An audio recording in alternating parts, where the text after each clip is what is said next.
So this question here, it's about adipose tissue, adipose cell. So let's look a bit about adipose. Adipose cells are also called as, and they are connective tissue cell, and they synthesize and contain large globule of fat.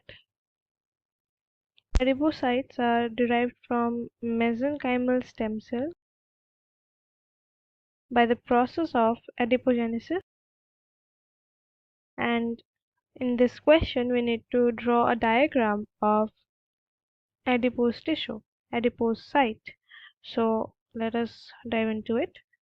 So this is the cell, and then there are